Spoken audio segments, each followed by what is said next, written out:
from my previous route to get the red keycard early. This route not only gets the red keycard early, but also gets the crank early.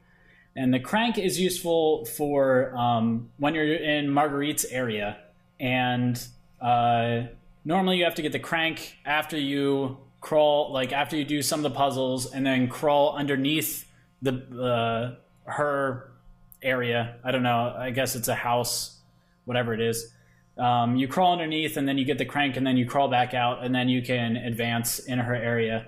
I believe from what other people said, this should allow you to get the crow key earlier, because that's the one that you need the crank for to get across, and then you get it in one of the boxes out in like a shed.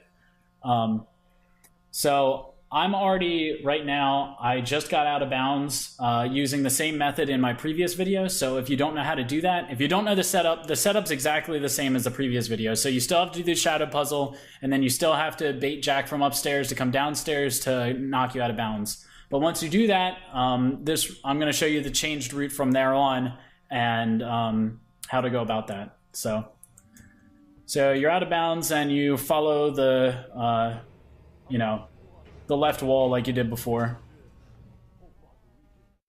But once you come around to this wall, you just go straight. So stay as straight as you possibly can following this wall, and just keep running.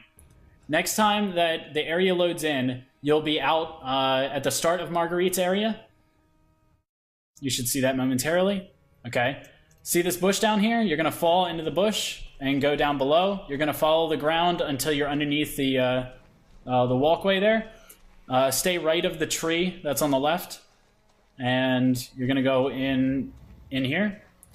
Always avoid these rocks on the right. Don't go towards those. Never go towards those rocks. You start clipping through here, and you'll see this box. You want to go around the box and then grab the crank, come around the box again, and go back towards the way you came. Remember to avoid the rocks. Don't go towards these rocks. Don't go any farther than that. You're actually going to come out and go right than you were before. So you want to stay, Grandma's over there, and there's the end of the scaffolding. You're going to come in this way. Once it loads, come back out. See how there's this line here?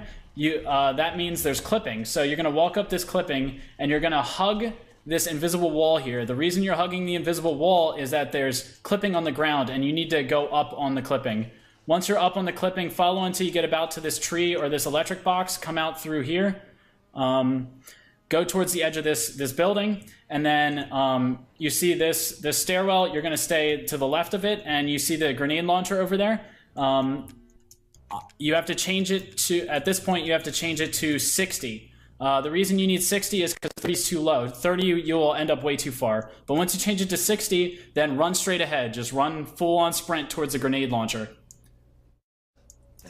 Now you're inside the stairwell, and you can change it back to whatever you need, and you're inside the stairwell.